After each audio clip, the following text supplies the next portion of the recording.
Hello everyone, आज हम देखेंगे इस वीडियो में एजुलिन के बारे में, जो कि एक नॉन बेंजोइक एरोमेटिक कंपाउंड है। एरोमेटिसिटी का एक तीसरा वीडियो है जिसमें हम देखेंगे एजुलिन के बारे में। तो चलिए देखते हैं एजुलिन होता क्या है।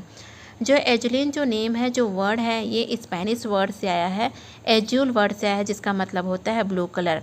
जो एजुलिन होता है वो डार्क ब्लू कलर का एक ऑर्गेनिक कंपाउंड होता है। मोस्टली देखा जाए तो जो एजुलिन होता है वो हमारे नेचर में पिगमेंट्स के कांस्टेंट के फॉर्म में होते हैं, जैसे मशरूम में, क्वैक फूड ऑयल में और कुछ मेराइन इन्वर्टिब्रेट्स में पाए जाते हैं। ये हमारा एजुलिन का स्ट्रक्चर है, ये मॉलिक्यूलर स्ट्रक्चर है, जहाँ पर देखिए दो कार्बन से फ्यूज्ड है, यानी कि ये एक बाइसाइक्लिक कंपाउंड है। ये 7 मेंबर रिंग है और ये 5 मेंबर रिंग है। इन दोनों रिंग में देखिए कम्प्लीटली कॉन्जुगेटेड सिस्टम है, यानी कम्प्लीटली जो पाई इलेक्ट्रॉन जो है वो डीलोकलाइज है।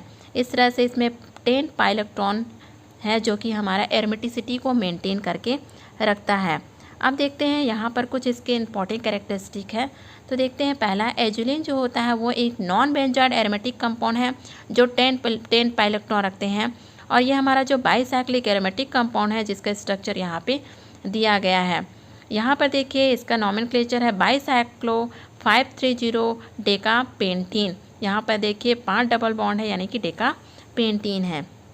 यहाँ पर देखिए ये जो हमारा एजुलिन है, इसका मॉलिक्यूलर फार्मूला क्या होता है, C10H8, और ये बाइसाइक्लो कंपाउंड है। नॉमेनक्लेचर जैसे मैंने बताया बाइसाइक्लो 530 डेका पेंटीन। यहाँ पर देखिए इसका जो मेल्टिंग पॉइंट होता है वो 99 सेंटीग्रेड होता है। और एजुलिन जो होता है साइक्लोपेंटा डाइनाइट एनायन एंड ट्रोपिलिन आयन के कॉम्बिनेशन है। यहाँ पर देखिए इसका एनायन या केटायन फॉर्म में स्ट्रक्चर बना हुआ है। एजुलिन में जो 2 मेंबर हैं, 2 रिंग है, यहाँ 7 मेंबर है और ये 5 मेंबर है। 7 मेंबर जो होते हैं केटायन फॉर्म में है और 5 मेंबर रिंग एनायन फॉर्म में है। 7 मेंबर रिंग जो केटायन फॉर्म में है, इसमें भी 6 पाई इलेक्ट्रॉन है टोटल। यहाँ पर देखिए एरोमेटिसिटी मेंटेन है। 5 मेंबर रिंग में एनायन है, यानी 2 डबल बॉन्ड है और 1 एनायन है, यानी यहाँ पर भी 2 इलेक्ट्रॉन, टोटल 6 पाई इलेक्ट्रॉन है, यानी यहाँ पर भी एरोमेटिसिटी मेंटेन है। ओवरऑल देखा जाए तो कम्प्लीटली एजुलिन जो होता है वो एक एरोमेटिसिटी को मेंटेन करके रखता है, यानी यहाँ पे ये एरोमेटिक कंपाउंड है। जो एजुलिन होते हैं वो नैप्थलीन के आइसोमर होते हैं, लेकिन जो नैप्थलीन होता है वो हमारा बेंजोइक एरोमेटिक कंपाउंड होता है, जबकि एजुलिन होता है वो नॉन बेंजोइक एरोमेटिक कंपाउंड होता है। यहाँ पर देखिए स्ट्रक्चर बना हुआ है। एजुलिन और नैप्थलीन जो होते हैं एक दूसरे के आइसोमर होते हैं। यहाँ पर देखिए जो नैप्थलीन होता है उसके जो दोनों रिंग होते हैं आपस में आर्थो पोजिशन पे 2 कार्बन से जुड़े हुए हैं। यहाँ पर एजुलिन जो होता है लेस स्टेबल होते हैं देन नैप्थलीन से। एजुलिन लेस स्टेबल इसलिए होता है क्योंकि जो एजुलिन होता है इसका जो रेजोनेटिंग स्ट्रक्चर केवल 2 बनते हैं, साथ में इसका जो रेजोनेंस एनर्जी होता है वो काफ़ी कम होता है।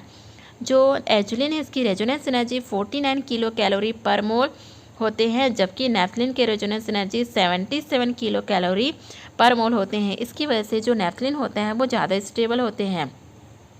साथ में देखते हैं कि जो हमारा एजुलिन है वो बेसिक नेचर का होता है और इसमें 2 रिंग होते हैं, एक 5 मेंबर रिंग और एक 7 मेंबर रिंग, जो कि फ्यूज्ड होते हैं। एक मोस्ट इंपॉर्टेंट कैरेक्टरिस्टिक है एजुलिन के, वो ये कि एजुलिन का डायपोल मोमेंट बहुत ज़्यादा होता है। करीबन इसका डायपोल मोमेंट 1.08 होता है। जो खास वजह क्या है, इसकी जो इलेक्ट्रोनिगेटिविटी गैप होती है वो काफ़ी होती है। यहाँ पर देखिए 2 रिंग है, जिसमें 7 मेंबर रिंग में जो केटायन फॉर्म में है और जो होते हैं 5 में एनायन होती है। इनकी इलेक्ट्रोनिगेटिविटी गैप होने की वजह से इसमें डायपोल मोमेंट पाया जाता है। और ये जो आयन फॉर्म में जो प्रेजेंट होते हैं एजुलिन जो है वो साल्ट फॉर्म में प्रेजेंट होते हैं। अभी मैंने बताया कि जो नैप्थलीन होते हैं काफ़ी स्टेबल होते हैं और साथ में इसकी जो डायपोल मोमेंट होती है वो 0 बनते हैं, यानी 0 होते हैं। जो एजुलिन का 2 कैलकुलेट स्ट्रक्चर बनता है, यहाँ पे देखिए 2 स्ट्रक्चर बना हुआ है, स्ट्रक्चर फर्स्ट है स्ट्रक्चर सेकेंड। एजुलिन के 2 रेजोनेटिंग स्ट्रक्चर होते हैं, इसलिए इसकी स्टेबिलिटी नैप्थलीन से कम होती है। यहाँ पर देखिए नैप्थलीन के 3 रेजोनेटिंग स्ट्रक्चर हैं और इसकी रेजोनेंस एनर्जी ज़्यादा होती है, इसलिए नैप्थलीन जो होते हैं एजुलिन से ज़्यादा स्टेबल होते हैं। अब देखते हैं सिंथेसिस की बात करते हैं। अगर सिंथेसिस करना चाहें तो एजुलिन के कई तरीके से सिंथेसाइज कर सकते हैं। यहाँ पर देखिए मैंने लिया पहला सिंथेसिस के लिए ऑक्टेलिन। अगर ऑक्टेलिन का ओजोन के प्रेजेंस में रिएक्शन कराया जाए तो एक हमारा कंपाउंड बनता है जिसमें 2 कीटोनिक ग्रुप बने हुए हैं। आगे इस कंपाउंड का अगर हम सोडियम कार्बोनेट के प्रेजेंस में वार्म करते हैं, गर्म करते हैं, तब यहाँ पे देखिए ट्रांससेलुलर साइक्लाइजेशन होगा। ट्रांससेलुलर साइक्लाइजेशन होगा इस कंपाउंड का और यहाँ पे फ्यूज एक कंपाउंड का फॉर्मेशन होगा। अब देखते हैं इस कंपाउंड में एक कीटोनिक ग्रुप है जिसका हम रिडक्शन कराएंगे। इस कंपाउंड का रिडक्शन सोडियम और अल्कोहल के प्रेजेंस में कराते हैं। जब सोडियम अल्कोहल के प्रेजेंस में जब रिएक्शन होता है तो ये जो कीटोनिक ग्रुप है, CO ग्रुप है, इसका अल्कोहलिक ग्रुप में रिडक्शन होगा। आगे इस कंपाउंड का क्या करेंगे, पैलेडियम कार्बन के प्रेजेंस में डीहाइड्रोजनेशन कराते हैं। जब पैलेडियम कार्बन के प्रेजेंस में डीहाइड्रोजनेशन कराते हैं तो डीहाइड्रोजनेशन यानी कि हाइड्रोजन का रिमूवल होता है, साथ में इसमें वाटर मॉलिक्यूल का भी रिमूवल होता है और एजुलिन का फॉर्मेशन होता है। देन सेकेंड मेथड है, अगर हमारे पास साइक्लोडेकेन हो तो साइक्लोडेकेन का पैलेडियम कार्बन के प्रेजेंस में अगर डीहाइड्रोजनेशन कराएं तब भी डीहाइड्रोजनेशन कराने से भी एजुलिन का फॉर्मेशन होता है, साथ में नेफ्थलीन बनते हैं और कुछ अदर हाइड्रोकार्बन भी बनते हैं।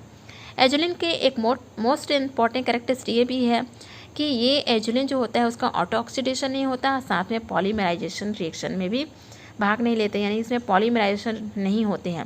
साथ में यहाँ पे देखिए एजुलिन के जो 5 मेंबर रिंग है उसमें 2 डबल बॉन्ड है, यानी ये डाइन की तरह रिएक्ट करना चाहिए, लेकिन ये जो डाइन है ये कभी भी डिसऑर्डर रिएक्शन में पार्टिसिपेट नहीं करते हैं।